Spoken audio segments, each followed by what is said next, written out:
A Polícia Federal, resumo para você, na manhã de hoje, realizou uma operação para desarticular uma organização criminosa que pretendia realizar ataques contra servidores públicos e autoridades, incluindo homicídios e extorsão mediante sequestro. O senador Sérgio Moro, do União Brasil, ex-juiz da Lava Jato, era um dos alvos do grupo criminoso. Segundo a PF, a organização agia em São Paulo, no Paraná, em Rondônia, em Mato Grosso do Sul e no Distrito Federal, para discutir se o ataque contra Moro e os planos de criminosos contra a vida de autoridades foi motivado por algum tipo de agressividade que pode esbarrar na política. Vimos aí o ministro refutando veementemente.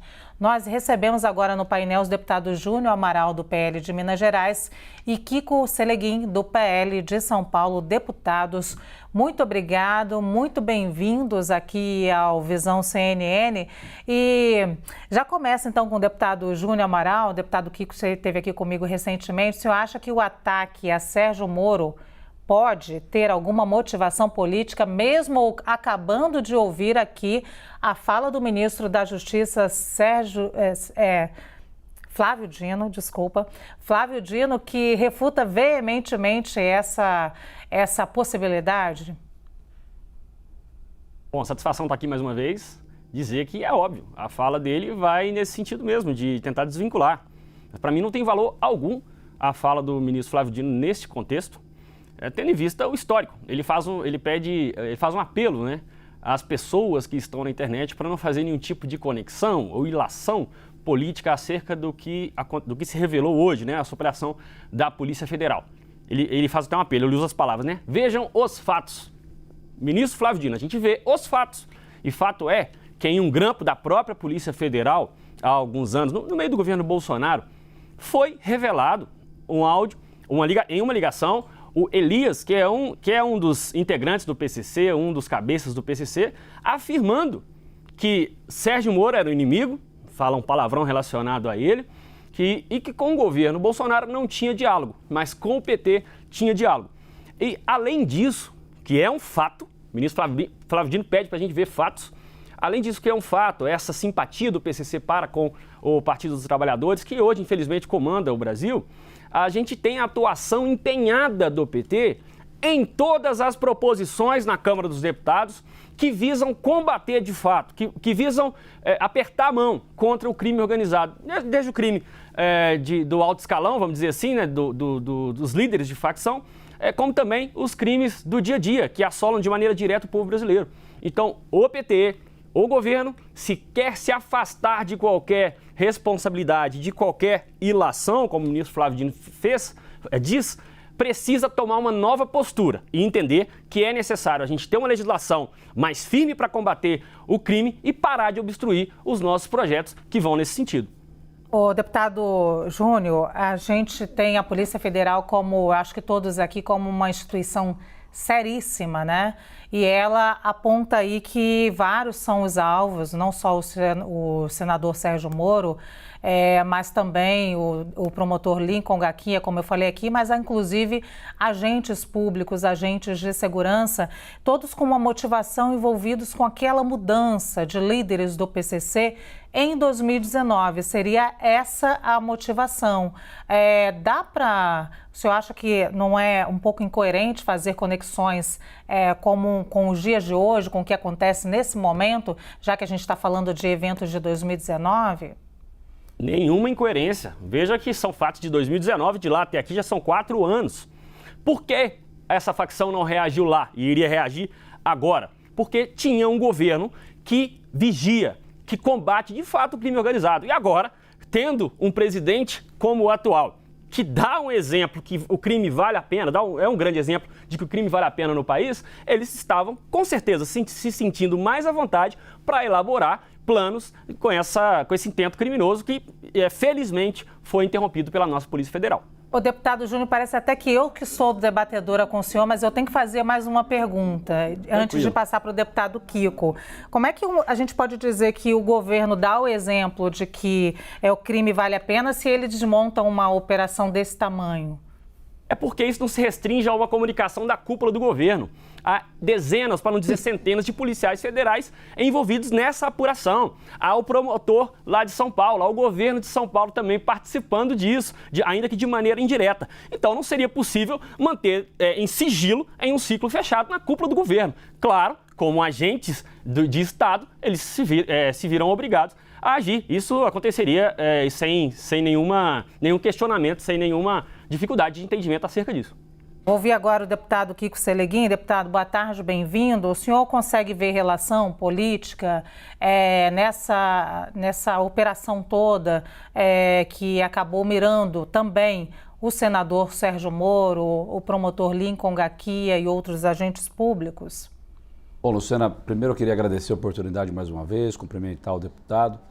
E é claro, o telespectador que pôde ouvir a entrevista do ministro Flávio Dino, que acompanhou os fatos do dia a dia, viu aqui se referia o apelo do ministro Flávio Dino a conteúdo irresponsável e completamente canalha, na minha opinião, que tem sido disseminado na internet, ouvindo agora, por exemplo, das palavras do deputado, que sem absolutamente nenhuma prova imputa isso a uma relação política. O que houve foi que a Polícia Federal, uma instituição de Estado, que agora não tem medo de agir sob nenhuma circunstância, de ter um delegado trocado por conta de agir contra um amigo do presidente, agiu para salvar a vida do senador Sérgio Moro e de dezenas de outras autoridades que a gente ainda vai acompanhar nos próximos dias quais eram. Ou seja, isso é tentar trazer para o mundo rasteiro de uma política baixa, que só se preocupou em destruir as instituições e usá-las, inclusive, para perseguir adversários ou proteger aliados do governo, esse trabalho que a Polícia Federal fez de combate ao crime organizado. É importante dizer, Luciana, que lá atrás, quando o promotor à época, não foi o juiz Sérgio Moro, ou o ministro Sérgio Moro à época, que pediu a transferência dos criminosos, o Marcolli e outros tantos, foi a Justiça. O ministro simplesmente, como ele é gestor do sistema prisional federal, acatou a ordem judicial. Não foi nenhuma iniciativa do governo Bolsonaro. Agora, só foi possível pedir essa transferência para presídios federais porque alguém os construiu. E se tem alguém que construiu o presídio federal no Brasil, que equipou o aparelho da Polícia Federal, que se preocupou em garantir às instituições meios de se investigar crimes, evitá-los e combatê-los, obviamente, foram os governos Lula, Dilma e os governos do PT.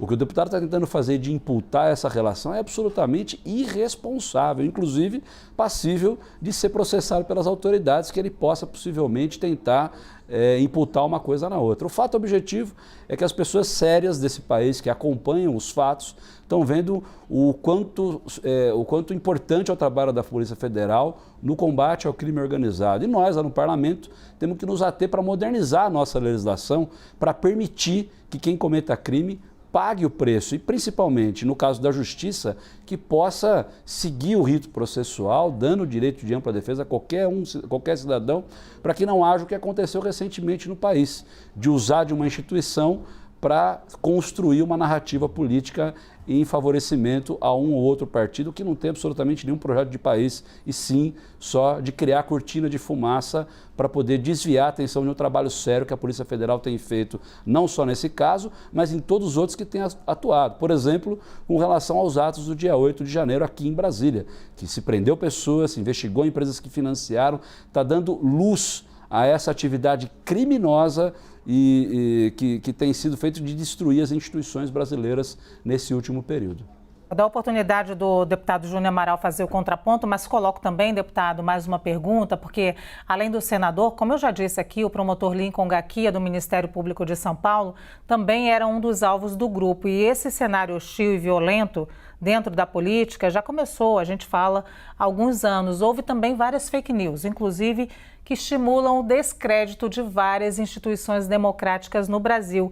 Até que ponto essas ações ousadas do crime organizado são impactadas também por esses discursos? Luciana, você acha realmente... A pergunta foi para mim, desculpe. Não, para o deputado Júnior. Ah, perdão. Desculpa, deputado. Bom, Luciana, eu não sei bem onde essa questão da fake news entra agora neste assunto em relação à operação da Polícia de São Paulo. Claro que informações falsas ou pelo menos desvirtuadas podem acontecer. Como, por exemplo, agora indo para um outro direcionamento aqui em relação ao que o deputado falou, porque eu fiquei com isso guardado aqui, dizendo que a minha declaração foi irresponsável, passiva até de processo criminal. Bom, que se faça. Eu estou falando aqui sobre fatos. Eu quero saber se eles vão ter a mesma opinião em relação a que o atual presidente falou, e foi revelado ontem, eu não tenho certeza se foi ontem a entrevista, acerca do juiz Sérgio Moro, fazendo não só uma declaração irresponsável, como também criminosa, dizendo que o seu desejo é ferrar, para não falar o termo que ele utilizou de fato, né? Um termo nada... Obrigada, deputado.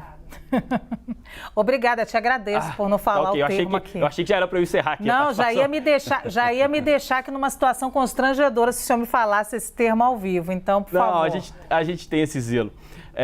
Mas isso é o de menos em relação ao palavreado, né? Mas deixou claro ali qual é o seu sentimento. E isso foi numa entrevista, ou seja, uma declaração pública. O tal discurso de ódio que tanto se fala não serve para eles. E se ele tem a coragem, a ousadia de declarar isso, esse ódio contra esse adversário político, dizendo qual é o seu desejo em relação ao ex-juiz e hoje senador Sérgio Moro, o que será que não passa na cabeça dele? Na cabeça dos seus parceiros políticos. O que se fala, então, de bastidor, se publicamente nós já temos essa confirmação. Isso é fato, tá? Não é uma declaração irresponsável, atendendo ao pedido do senhor Flávio Dino para a gente falar sobre fatos e não sobre narrativas. Pois então, deputado, o fato, ontem nós tivemos aqui, exibimos a declaração do presidente Lula e logo em seguida ouvimos aqui o senador Sérgio Moro, que refutou a declaração. Hoje, e é disso que Flávio Dino fala, várias mensagens na internet faziam ligação, inclusive, a essa conversa de ontem, quando a gente aqui, jornalista e parlamentares, que somos responsáveis pelo que falamos aqui, sabemos que a gente tem a Polícia Federal deflagrando uma operação com investigações de anos, de muitos anos. Então, é sobre isso que a gente fala e acho que é sobre essa responsabilidade. O senhor falou, como que se conecta com as fake news? É sobre essa responsabilidade das conexões do que a gente fala aqui para a gente não cair, sim, em ilações, deputado Júnior. É verdade. Mas, claro, deixando bem claro que em nenhum momento eu falei que a declaração de Lula teve a relação direta com o fato de hoje. Mas sim, de maneira indireta, que ele estimula o ódio e propicia um ambiente de que tudo pode em relação a vinganças, né? E aí vai de acordo com o receptor dessa mensagem agir conforme o seu estimulador está falando, né? Então, da minha parte, não houve nenhuma ilação nesse sentido. Claro, não deixa de ser criminosa, vou repetir a fala do presidente Lula, inclusive estabelecida na Lei 10.079, é o crime de responsabilidade que prevê, inclusive, o impeachment. Espero, já estou conversando no nosso partido para avaliar qual vai ser a reação, porque isso tem que ser judicializado.